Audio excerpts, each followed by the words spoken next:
Everyone, welcome back to Datta's classes. अब तक financial statement में हम trading and profit and loss account बनाना और बैलेंस शीट बनाना सीख लिए हैं। आज की क्लास में हम एक क्वेश्चन सॉल्व करके इसे और अच्छी तरीके से समझेंगे। यहाँ हम trading and profit and loss account का फॉर्मेट बना लिए हैं और बैलेंस शीट का यहाँ पर फॉर्मेट बना लिए हैं। यहाँ क्वेश्चन में कह रहा है कि इस ट्रायल बैलेंस से हमें trading and profit and loss account बनाना है और बैलेंस शीट बनाना है। यह हम पहले समझ चुके हैं कि ट्रायल बैलेंस में डेबिट बैलेंस में या तो एक्सपेंस का बैलेंस होता है या एसेट का बैलेंस होता है, और क्रेडिट बैलेंस में या तो हमारे इनकम का बैलेंस होता है या हमारे लायबिलिटी का बैलेंस होता है। डेबिट बैलेंस के अमाउंट को या तो हम trading and profit and loss account के एक्सपेंस साइड दिखाएंगे या बैलेंस शीट के एसेट साइड दिखाएंगे, और क्रेडिट बैलेंस के अमाउंट को हम या तो हम trading and profit and loss account के इनकम साइड दिखाएंगे या बैलेंस शीट के लायबिलिटी साइड दिखाएंगे।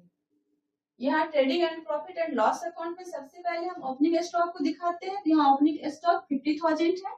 यहाँ हम लिखेंगे टू ओपनिंग स्टॉक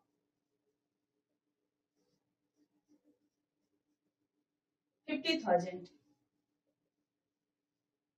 इसके बाद परचेज हमारा दिया है 1 लाख का और सेल्स है हमारा 1,07,000 का, तो परचेज को हम दिखाएंगे।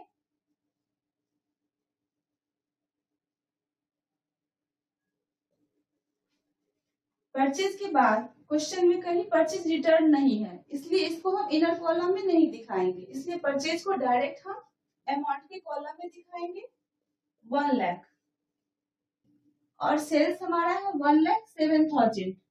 यहाँ पर हम बाय सेल्स 1,07,000 दिखाएंगे। यहाँ हम सेल्स के अमाउंट को भी डायरेक्ट अमाउंट में दिखाए हैं, क्योंकि सेल्स में से यहाँ क्वेश्चन में सेल्स रिटर्न नहीं दिया हुआ है। अगर सेल्स रिटर्न रहता तो सेल्स में से सेल्स रिटर्न को माइनस करके तब हम बैलेंस को यहाँ दिखाते हैं। उसके बाद डायरेक्ट एक्सपेंस में हमारा यहाँ वेजेस दिया हुआ है, इसको हम यहाँ दिखाएंगे टू वेजेस 30,000। ट्रेडिंग अकाउंट में हम सारे डायरेक्ट एक्सपेंस को दिखाते हैं, यह हम पहले समझ चुके हैं। यहाँ पर वेजेस के अलावा और कोई हमारा डायरेक्ट एक्सपेंस नहीं है, इसलिए हम यहाँ पर अब बाय क्लोजिंग स्टॉक को दिखाएंगे, क्योंकि क्लोजिंग स्टॉक हमारा ट्रायल बैलेंस के बाहर यहाँ नीचे दिया हुआ है, इसलिए इसको हम trading and profit and loss account में भी दिखाएंगे। अब हम इसका बैलेंस निकालेंगे।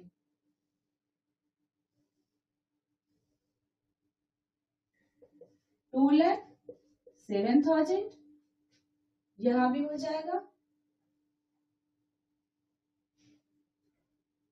2,07,000। यहाँ जो बैलेंस आएगा वो हमारा ग्रॉस प्रॉफिट होगा, यहाँ पर हो जाएगा टू ग्रॉस प्रॉफिट सीटी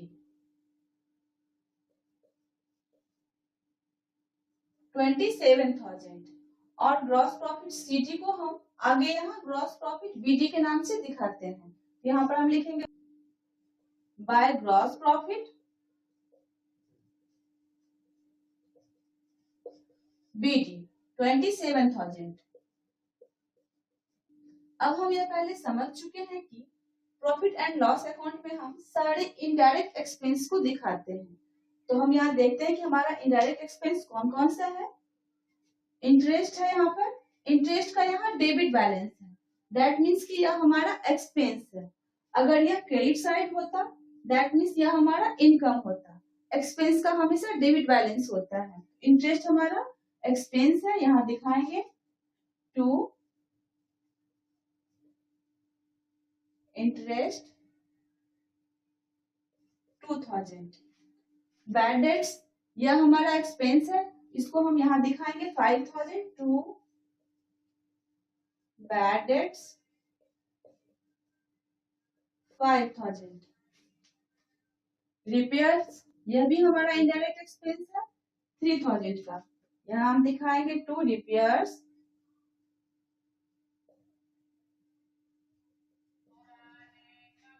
उसके बाद यहाँ कैपिटल दिया हुआ है, कैपिटल हमारी लायबिलिटी होती है। उसके बाद यहाँ इंटरेस्ट दिया हुआ है और इंटरेस्ट का यहाँ क्रेडिट बैलेंस है।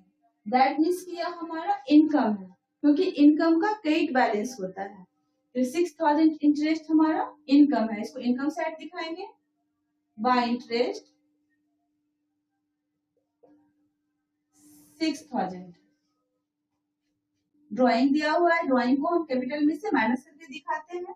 लैंड एंड बिल्डिंग हमारा एसेट है, प्लांट एंड मशीनरी एसेट है, सन्डे क्रेडिटर हमारा लायबिलिटी है, सन्डे डेटर हमारा एसेट है, बिल्स पेबल लायबिलिटी है, बिल्स रिसीवेबल हमारा एसेट है, कैश इन हैंड हमारा एसेट है। अब कोई भी हमारा इनडायरेक्ट एक्सपेंस इसमें नहीं है, तो हम इसका बैलेंस निकालेंगे।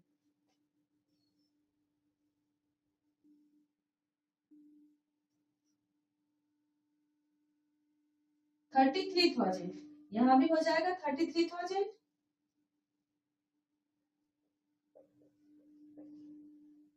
अब यहाँ जो बैलेंस आएगा वो हमारा नेट प्रॉफिट होगा, और नेट प्रॉफिट के अमाउंट को हम कैपिटल में ऐड कर देते हैं।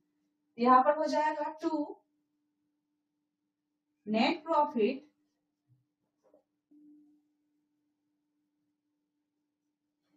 Transfer to capital account.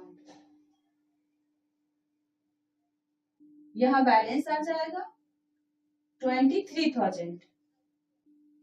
अब हम बैलेंस शीट बनाएंगे। बैलेंस शीट में सबसे पहले हम कैपिटल को दिखाएंगे। कैपिटल हमारा है 2,50,000।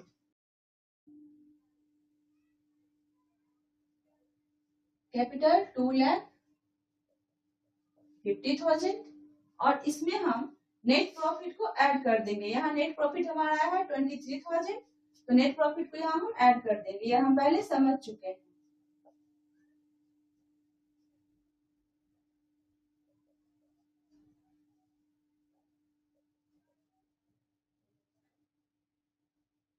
और फिर इसमें हम ड्राइंग को माइनस कर देंगे। यहाँ ड्राइंग हमारा है 20,000, यहाँ ड्राइंग को माइनस कर देंगे।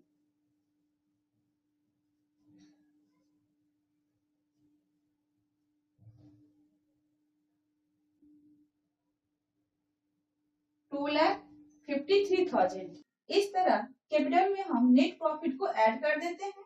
नेट प्रॉफिट ऑनर का होता है, इसलिए हम नेट प्रॉफिट को ऐड कर देते हैं और हम ड्राइंग को माइनस कर देते हैं। जब बिजनेसमैन अपने पर्सनल यूज के लिए बिजनेस से पैसे निकालता है तो हम ड्राइंग कहते हैं, और ड्राइंग से कैपिटल कम होता है, इसलिए हम यहाँ ड्राइंग को माइनस कर देते हैं। इसके बाद लैंड एंड बिल्डिंग हमारा एसेट है, इसको एसेट साइड दिखाएंगे।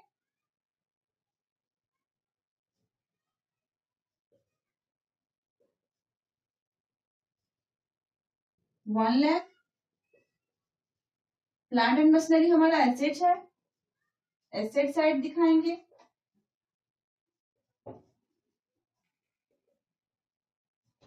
$72,000। इसके बाद हम क्लोजिंग स्टॉक को दिखाएंगे। यहाँ हम balance sheet order of permanence से बना रहे हैं। पिछले क्लास में हम समझ चुके हैं कि बैलेंस शीट को हम दो ऑर्डर में बना सकते हैं, order of permanence, order of liquidity. यहाँ हम सबसे पहले फिक्स एसेट को दिखाए हैं और लायबिलिटी साइड हम कैपिटल को दिखाए। दैट मीन्स कि हम balance sheet order of permanence में बना रहे हैं। तो यहाँ पर हम क्लोजिंग स्टॉक को इसके बाद दिखाएंगे। क्लोजिंग स्टॉक हमारा है 1,00,000। उसके बाद सन्डे क्रेडिटर,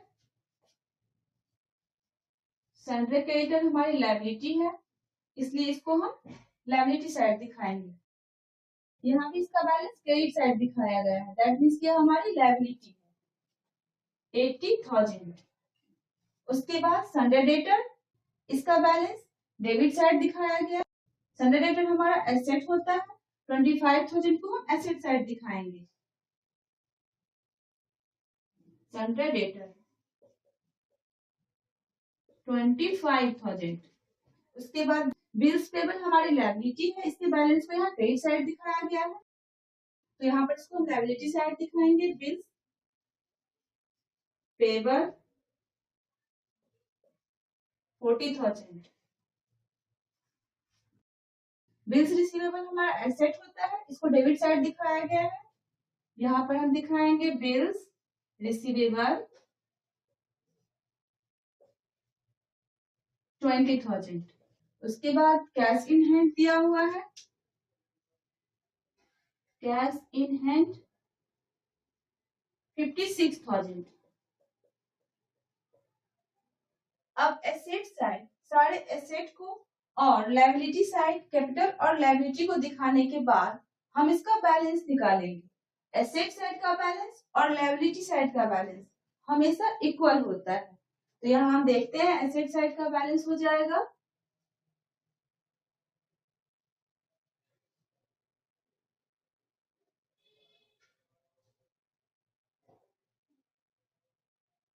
3,73,000 और लायबिलिटी साइड का बैलेंस हो जाएगा